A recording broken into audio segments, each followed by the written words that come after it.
Hi, it's Sue and Dave talking relationships, and we're going to talk about. There's a story that's been going around on the media, on the clickbait, over the last little while, which was husband and wife on a flight to a holiday in Asia somewhere, and she used his finger while he was asleep to open up his phone and discovered that he was having an affair while they were in the air and started a massive row, and they ended up having to um, have an emergency landing for the plane because they were uncontrollable on the plane.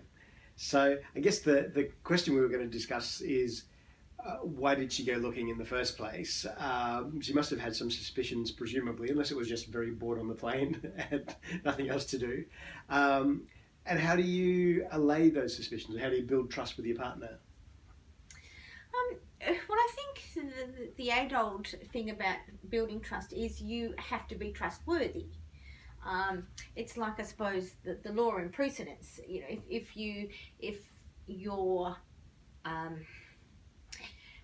what is it? Your attitudes or your approach to doing things is above board, then you will be trustworthy. If there is, sort of sneaking or secrets or anything like this, then suspicion starts to happen. So you, I guess, tend to find out.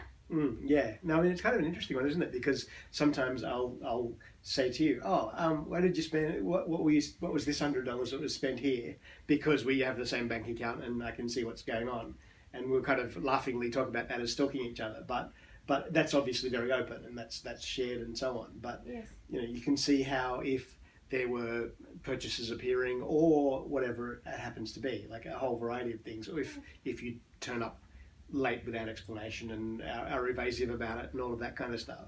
I think it's the evasiveness that kind of rings alarming bells, because when you have a secret that you don't want your partner to know about, then your behaviour changes. You may not think it does, but it changes, and so that's then gets that suspicion onto someone else, onto your partner, so that they start wondering, and with that wondering comes maybe a bit of insecurity, maybe a bit of doubt, and that type of thing, and then that leads then on to further and further and further. So, I think with trust, it's delicate. Yeah. Well, I was going to say we'll come back to it, but I just wanted to catch something because you talked about insecurity there, and that's one of the problems with this, is that if someone's very insecure in themselves, they will be suspicious where there's nothing to be suspicious about. Okay, So that's yes. kind of a flip side of this in a way, that asking the sensible questions and just being aware and being open with each other, but also believing your partner, not letting your own fears and anxieties and insecurities whisper in your ear, kind of thing. Yeah. I was going to say also though, I guess there's that. I mean, we're talking particularly about faithfulness and infidelity and so on, and I think if you're the kind of person who, whenever you're away from home at a conference or for work or whatever, and the wedding ring comes off and you're kind of pursuing people, or there's even, I guess, you'll notice that a person of the opposite sex is attractive, but if you're the kind of person who then is pursuing or in a whole variety of ways just making your partner uncomfortable by the fact that your attention is not. Yeah. I think a way to avoid that sort of suspicion, if you can, is to almost openly, sort of point someone out and sort of say, gee, she's cute or he's cute, because then you can have a laugh about it.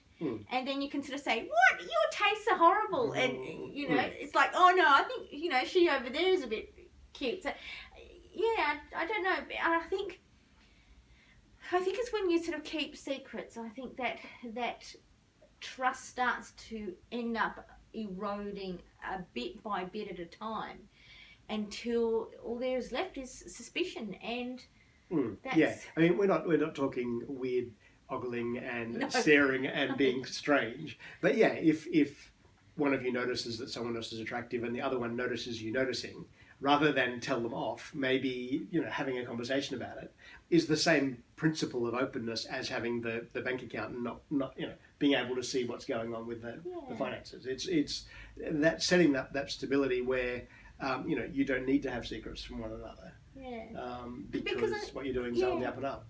Because sort of sometimes you do see, like, I sort of feel that we are beautifully and wonderfully made, and so sometimes it's as you sort of say, not ogling and googling, but it's like, it's almost like a piece of artwork that you sort of admire and sort of say, okay, that is really, truly.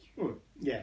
Well, and again, for us, that kind of ties in with a fashion thing or something. That person's really attractive, but I wouldn't have put those shoes with that purse, whatever it happens to be. Oh, you are such a fashion. That's what the girls call him, a fashion daddy. But yeah, so trust, very hard to reckon, very hard to. Hard to rebuild once it's broken. I think, easy to break, hard to rebuild. Yeah. But obviously the ideal is if you don't break it in the first place. So it's a bit like a vase or something. It's easy to break and it can be glued back together, but it's a lot of work and it doesn't look as good as it did in the first place. Yeah. So that's Sue and Dave signing off. Ciao for now. See ya.